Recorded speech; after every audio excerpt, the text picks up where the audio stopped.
Wydany w 2019 roku A Plague Tale Innocence, stworzony przez Asobo Studio, okazał się sporą niespodzianką. Gra trochę jeszcze jedną nogą była w bardziej zaawansowanych indykach, ale i tak wyszła świetnie i z dużym zainteresowaniem śledziłem, co się dzieje z sequelem. Wreszcie druga część gry o szczurach o podtytule Requiem zawitała na komputerach i konsolach. Czy warto było czekać? Cześć, ja nazywam się Krzysztof Energik-Micielski, a to recenzja gry A Plague Tale Requiem w wersji na PlayStation 5. Zapraszam.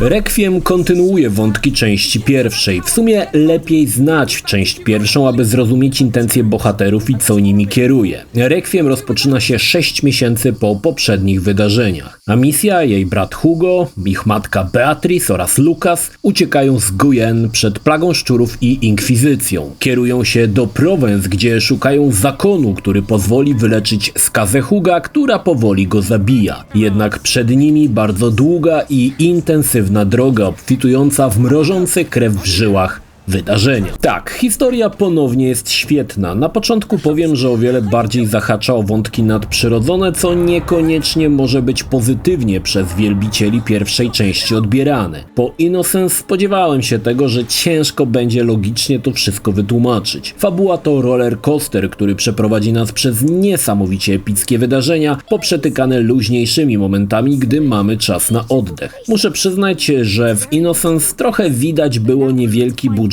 produkcji, ale w Requiem Asobo rozbuchało się na całego. Przed nami 17 długich rozdziałów napakowanych twistami, niezapomnianymi wydarzeniami i przede wszystkim świetnie opowiedzianą historią. To bardzo mocny punkt gry. Czujesz, że odkrywasz pradawną tajemnicę i krok po kroku przybliżasz się do prawdy. Asobo doskonale wywiązało się z tego zadania. Ukończenie gry zajęło mi 16,5 godziny, co jak na powiedzmy liniową grę singlową jest ładnym wynikiem. Z wad w prowadzeniu fabuły bym wymienił powtarzający się schemat. Ogólnie gra miała zaskakiwać w wielu momentach, ale ponieważ cały czas bazuje na jednym schemacie, kolejne następujące po sobie wydarzenia już nie zaskakują, bo wcześniej doskonale wiemy, co się stanie. W grze głównie sterujemy Amicią, ponownie jak wcześniej wyposażoną w procę, która będzie mogła miotać nie tylko kamieniami, ale i różnymi miksturami wywołującymi różne efekty. Choć Amicia od ostatniej części zmężniała i stała się twardsza, nadal bardziej będziemy kryć się w wysokich trawach i unikać przeciwników niż walczyć, choć i takie sytuacje też się zdarzą. Gra trochę zmieniła swój gatunek, owszem to nadal jest skradanka, ale twórcy postanowili dać graczom więcej swobody. Lokacje są spore i możemy próbować je przechodzić na kilka sposobów. Gdzieś w połowie gry dostaniemy największą lokację w grze, którą możemy sobie swobodnie eksplorować i z przyjemnością spędziłem na niej około godziny, biegając i odkrywając tajemnice. Niemniej jest większa swoboda i to oceniam na duży plus. Oczywiście w przygodzie ciągle towarzyszą nam szczury. W Innocence Morze Szczurów było główną atrakcją, ale w Requiem ilość szczurów została zwielokrotniona kilka albo i kilkanaście razy. Także ten kluczowy element gry rozbuchano tak, że nieraz i nie dwa otworzysz japę ze zdziwienia, oglądając co przygotowali dla ciebie twórcy. Wracając jeszcze do Innocence, zgadzam się z twierdzeniem, że jest to gra na raz. Potem nie ma trochę sensu do niej wracać. Requiem, choć mocno rozbudowany z dużymi lokacjami, nadal uznaję jako grę na raz. Gdy poznamy wydarzenia, trochę już nie ma sensu grać ponownie, no chyba że dla trofeów. Nie jest to oczywiście nic złego, bo tytuł na pewno zapadnie wam w pamięć, choć replayability jest tutaj ponownie dość niskie. Pierwsza odsłona była dość brutalna, znaczy starała się być brutalna, ale równocześnie wiele rzeczy maskowała, tak więc pamiętne odwiedziny wielkiej bitwy, gdzie leżało morze ciał, było widowiskowe, owszem, ale gdy przyszło co do czego, ciężko było zidentyfikować, czy to na co patrzymy to rycerz, czy coś innego. Ale tym razem, jeśli chodzi o brutalność, gra podchodzi bezkompromisowo. Ciała, flaki, ofiary tortur, zarazy, wszystko masz jak na dłoni. I nie raz i nie dwa Amicia unurza się w płynach ustrojowych pozostałych z jakiejś masakry. Wszystko jest tak sugestywnie pokazane, że niemal czułem smród płynący z telewizora. Nie to, że jest jestem jakimś psychopatą, ale podobało mi się to, że gra nie stara się łagodzić treści, ale pokazuje wszystko na ostro i w pełnych detalach. Czasami jest naprawdę grubo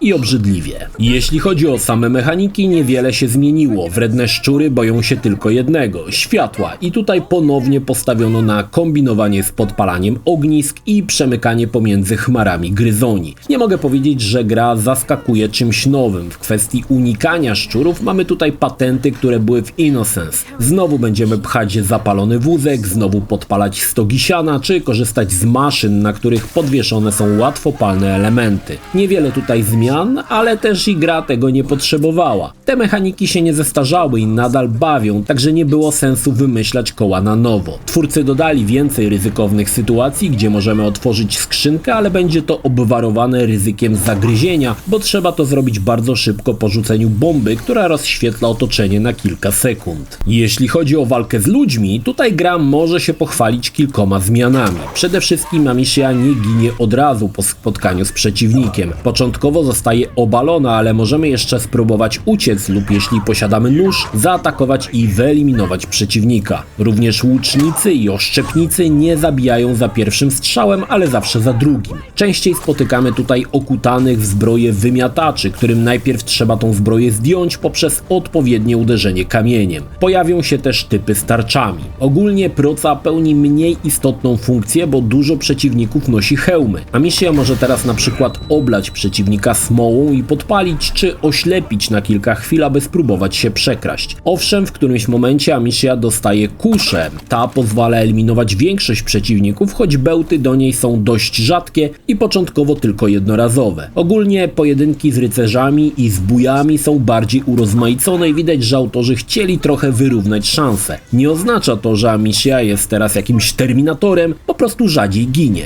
Ale w grze znajdziemy też elementy, które podniosą ciśnienie, gdy Amicia faktycznie zmienia się w terminatora.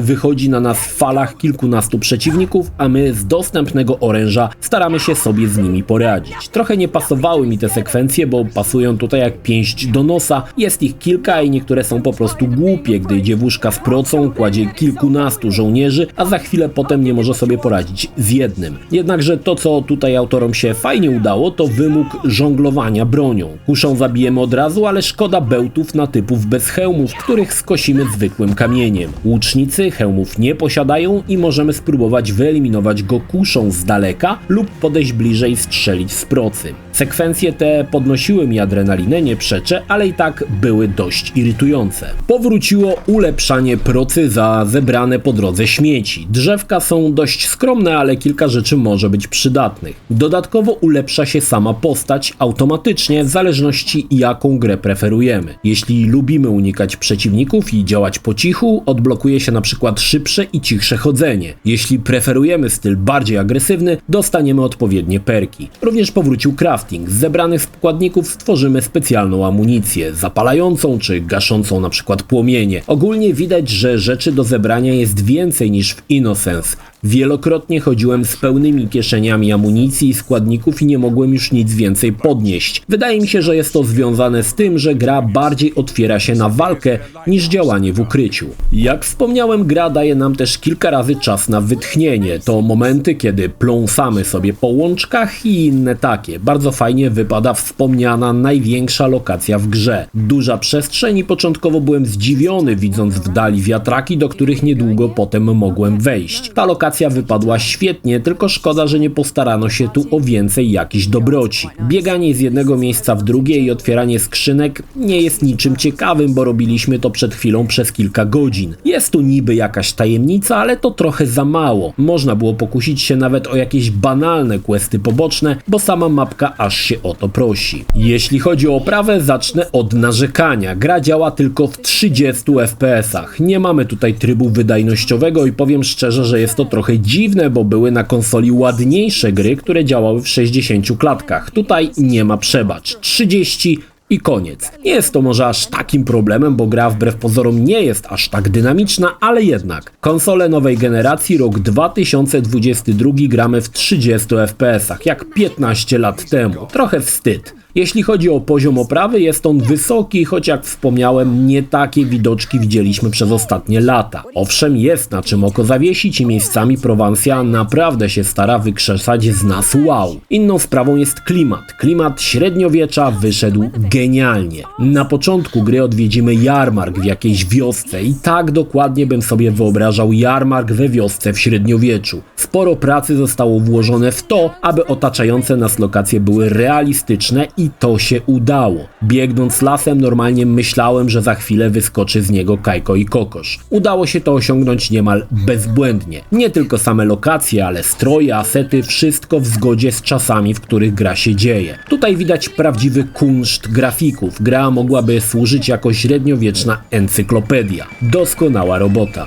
Jeśli chodzi o dźwięk, pełni on tutaj czasami dość istotną rolę. Rzadko wspominam o tym, ale jest tutaj świetny przykład. Początkowo przybywamy do jakiegoś miasta, gdzie trwa festyn. Ludzie się bawią, jest fajnie i kolorowo. Potem odwiedzamy ten festyn ponownie, niby nic się nie zmieniło, ludzie nadal tańczą, ale delikatny podkład daje nam znać, że coś jest nie tak i coś się zaraz złego stanie. Rzadko w grach wychwytuję takie niuanse, ale tutaj udało się to świetnie ukazać. Gra posiada też kinowe tłumaczenie i także tutaj nie mam się do czego przyczepić. Wszystkie dialogi, teksty przeczytamy w naszym rodzimym języku. Pomimo kilku wad, A Plague Tale Requiem to epicka przygoda. Długa, intensywna, przeplatana cieszącymi oczy widoczkami. Elementy nadprzyrodzone, cóż, są i trzeba się z tym pogodzić. Sama mechanika nie zmieniła się aż tak bardzo, a to, co zmieniono, zaliczam na plus. Oprawa jest jak najbardziej w porządku, tylko te nieszczęsne 30 klatek. Poza tym jest naprawdę dobrze. Bawiłem się świetnie, choć wspomniany wydarzeniowy roller coaster oparty ciągle na tym samym pomyśle trochę mnie pod koniec gry już męczył, ale jeśli przymknie się na to oko, czeka was niezwykła przygoda, gdzie obejrzysz ładne widoczki, ale i obrzydliwe miejscówki, gdzie bohaterka brodzi we flakach po pas. To trochę takie żonglowanie emocjami. Gra robi to nieźle, choć szybko staje się przewidywalna. Ale to wciąż bardzo dobry tytuł z fajnymi pomysłami i chmarami szczurów, które czasami wręcz wylewają się z ekranu. Dobry sequel, jak mniemam, domykający dylogia Mishi i Hugo, jednakże zakończenie zdaje się zapowiadać coś nowego i coś mi się wydaje, że Asobo nie poprzestanie na tych dwóch częściach, czego bym sobie życzył.